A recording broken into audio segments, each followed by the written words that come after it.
Sebelumnya, Assalamualaikum warahmatullahi wabarakatuh. Perkenalkan, nama saya Diva Ananda Putri. Saya dari IAIN Ponorogo jurusan PGMI. Di dalam video ini, saya akan menjelaskan materi psikologi tentang belajar. Jadi, belajar adalah suatu proses perubahan tingkah laku yang terjadi melalui pengalaman dan latihan. Dan tingkah laku yang mengalami perubahan tersebut menyangkut perubahan sikap, pemecahan suatu masalah, keterampilan, kecakapan, dan juga kebiasaan. Nah, sedangkan yang dimaksud dengan proses belajar adalah proses terjadinya interaksi antara pendidik dan peserta didik untuk mencapai tujuan pembelajaran yang diakhiri dengan proses evaluasi belajar dalam jangka waktu tertentu, misalnya UAS ataupun UTS. Nah, dalam pelaksanaan proses belajar mengajar, ada beberapa langkah yang harus ditempuh, di antara lain yaitu persiapan. Yang kedua ada pelaksanaan, yang ketiga ada evaluasi. Yang pertama persiapan. Jadi persiapan yang baik merupakan jaminan hasil pembelajaran yang baik dalam pelaksanaannya.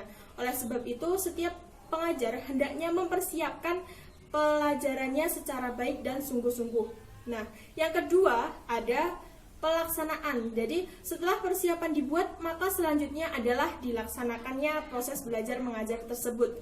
Dalam pelaksanaannya, kemampuan yang dituntut pada saat itu adalah keaktifan guru dalam menciptakan dan menumbuhkan kegiatan siswa belajar yang sesuai dengan rencana yang telah disusun di awal tadi.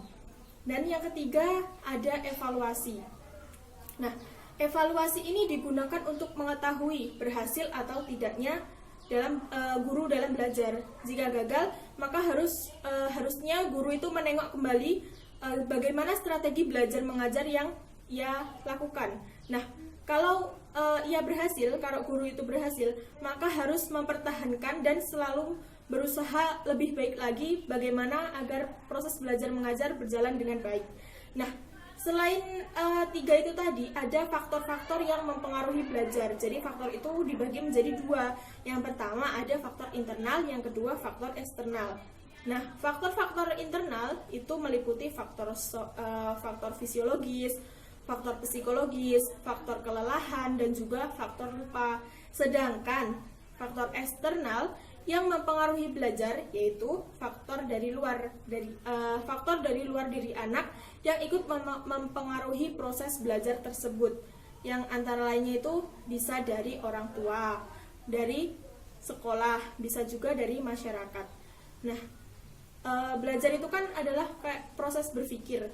Jadi belajar berpikir itu menekankan pada asumsi yang mendasari bahwa pembelajaran berpikir adalah bahwa pengetahuan itu tidak datang dari luar, akan tetapi dibentuk oleh individu itu sendiri dalam struktur kognitif yang dimilikinya dan menemukan pengetahuan melalui interaksi antara individu dengan lingkungannya. Nah, atas dasar asumsi di atas, berpikir itu memandang bahwa mengajar itu bukanlah memindahkan pengetahuan dari guru kepada siswa, akan tetapi itu merupakan suatu aktivitas yang memungkinkan siswa dapat membangun sendiri pengetahuannya. Nah, dalam proses pembelajaran, ada Lacosta itu mengklasifikasikan mengajar berpikir menjadi 3 bagian. Yang pertama yaitu teaching of thinking, yaitu proses pembelajaran yang diarahkan untuk pembentukan keterampilan mental tertentu. Nah, yang kedua ada teaching for thinking. Jadi, proses pembelajaran ini diarahkan pada usaha menciptakan lingkungan pembelajaran yang dapat mendorong terhadap perkembangan kognitif. Nah, yang terakhir ada teaching about thinking. Jadi, pembelajaran ini diarahkan untuk membantu siswa agar siswa lebih sadar terhadap proses berpikirnya. Nah, dalam pelaksanaan proses pembelajaran, kita tidak mungkin melepaskan 3 aspek di atas tadi. Contohnya, untuk kita dapat melatih keterampilan berpikir tertentu kepada siswa, itu sangat diperlukan suasana yang mendukung. Jadi, suasana yang mendukung serta metodologi yang dianggap lebih efektif. Mungkin itu saja yang bisa saya sampaikan tentang materi belajar pada kali ini. Ada kurang lebihnya mohon maaf. Wassalamualaikum warahmatullahi wabarakatuh.